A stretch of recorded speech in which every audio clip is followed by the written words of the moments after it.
World info set के मौजूद दोस्तों अस्सलाम वालेकुम। उम्मीद करते हैं कि आप जहां पर भी होंगे खैरो आफियत से होंगे।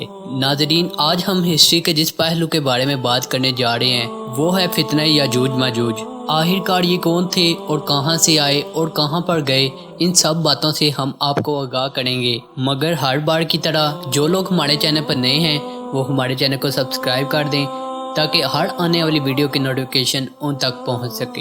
एक रवायत के मुताबिक याजूज माजूज हज़रत नूह अलैहिस्सलाम के तीसरे बेटे याफिस बिन नूह अलैहिस्सलाम की औलाद से हैं। ये लोग बहुत ही जालिम और वहशी थे। इनका जिक्र ना सिर्फ कुरान पाक में मिलता है बल्कि तौरात और अंजील में भी इनके फितने के बारे में आगाह किया गया है। रिवायत में आता है कि ये इस वक्त तक नहीं मरते जब तक ये अपनी 1000 या इससे ज़्यादा औलाद ना देख लें। ये लोग मौसम बहार में निकला करते थे और अपने रास्ते में आने वाली हर चीज़ को खा जाया करते थे, यहाँ तक कि ये इंसानों को भी खा जाया करते थे। मगर हर दौर के फितने को रोकने के लिए अल्लाह ताला ने अपने किसी न किसी बरगज़ीदा बंदे को भेजा है। इस दौर के सबसे बड़े फितने को रोकने के लिए अल्लाह ताला ने हज़रत ज़ुल्करनैन को मुंतखब किया। हज़रत ज़ुल्करनैन वो शख्स हैं जिनका जिक्र कुरान पाक में भी मौजूद है। बाद मुफक्किरीन के मुताबिक ये ईरान का अजीम बादशाह था जिसका नाम होर्स था, जिसे लोग साइड से आज़म कहा करते थे। इनको रब ने बहुत ज़्यादा मालो दौलत से नवाजा। हज़रत ज़ुल्करनैन मशरकी और मगरबी ममालिक को फतह करते हुए एक ऐसे पहाड़ी दर्रे पे पहुँचे जिसकी दूसरी तरफ याजूज माजूज थे। कुरान की सूरह काह में हज़रत ज़ुल्करनैन के हालात बयान करते हुए फरमाया गया है, जब वो अपनी शुमाली मुहिम के दौरान 100 दीवारों के दरमियान पहुंचा तो वहां पर उसे ऐसी कौम मिली जिसकी जुबान नाकाबिले फहम थी। ताहम तर्जमान के जरिए गुफ्तगू हुई तो इन्होंने अर्ज किया, याजूज माजूज इस जमीन पर फसाद फैलाते हैं, लिहाजा तू हमारे और इनके दरमियान एक सद यानी दीवार तमीर कर दे। चुनाचा हज़रत ज़ुल्करनैन ने इनकी फरियाद सुनकर इनके और याजूज माजूज के दरमियान एक दीवार तमीर करवा दी जो कि लोहे और तांबे को पिघला कर बनाई गई थी। ये दीवार इतनी मजबूत थी कि कोई भी उसे तोड़ नहीं सकता था। हज़रत ज़ुल्करनैन ने रब का शुक्र अदा किया और लोगों से मुखातब होकर कहा, यह दीवार है तो बहुत ज्यादा मजबूत, लेकिन हर चीज का एक टाइम होता है, इसके बाद वो खत्म हो जाती है। लिहाजा एक दिन ये दीवार भी टूट जाएगी और याजूज माजूज बाहर निकल आएंगे और पूरी दुनिया में फैल जाएंगे। याजूज माजूज हर रोज उस दीवार को चाटते हैं और उस दीवार को तोड़ने की कोशिश करते हैं, मगर जब अल्लाह का हुक्म होगा तब भी वो दीवार टूट सकेगी।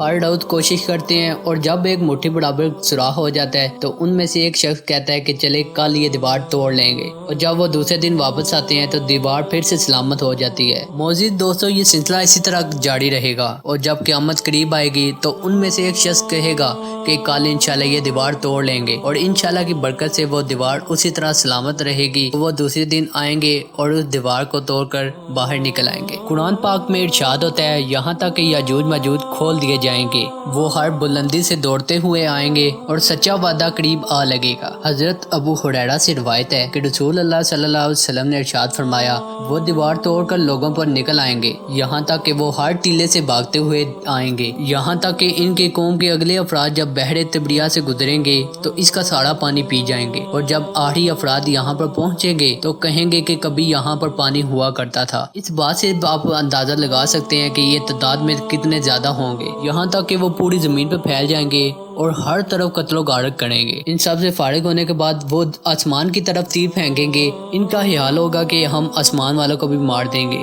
जब ये तीर आसमान की तरफ फेंकेंगे तो अल्लाह की करनी ऐसी होगी कि तीर खून आलूदा होकर वापस आएंगे, ये समझेंगे कि हमने आसमान वालों को भी खत्म कर दिया है। अल्लाह ताला की तरफ से हज़रत ईसा अलैहिस्सलाम को हुक्म होगा कि आप लोगों को लेकर कोहे तूर पर तशरीफ ले जाएं। याजूज माजूज का मुकाबला करना किसी के बस में नहीं होगा। इस वक्त गज़ा की सख्त किल्लत होगी, तो इस वक्त हज़रत ईसा अलैहिस्सलाम याजूज माजूज के लिए बददुआ फरमाएंगे, तो इनकी बददुआ से इनके कानों और गर्दनों में एक कीड़ा पैदा हो जाएगा जो बाद में फोड़ा बन जाएगा, जिसकी वजह से इनकी मौत वाक़या हो जाएगी। यहाँ तक कि सब के सब मार जाएंगे। इनकी लाशों से एक बालिश भी जमीन हाली नहीं होगी जहाँ पर इनकी लाशें ना हों। इसके बाद एक बार फिर हज़रत ईसा अलैहिस्सलाम दुआ फरमाएंगे तो अल्लाह ताला ऐसे परिंदों को भेजेगा जिनकी गर्दनें ऊँटों की गर्दनों के मानद होंगी। वो परिंदे جانے ان کی لاشوں کو کہاں پر پھینک آئیں گے، مگر ان کی بدبو ہر طرف پھیلی ہوگی۔ پھر ایک زوردار بارش ہوگی جس سے ساری زمین صاف شفاف ہو جائے گی اور ہر طرف سبزہ اور ہریالی ہو جائے گی۔ صحیح بخاری کی حدیث ہے کہ یاجوج ماجوج کا ظہور حضرت عیسیٰ علیہ السلام کے ظہور کے بعد ہوگا۔ اللہ تعالیٰ سے دعا ہے کہ ہمیں یہ فتنہ یاجوج ماجوج سے اور شیطان کے شر سے محفوظ رکھے، کیونکہ یاجوج ماجوج سے بڑا فتنہ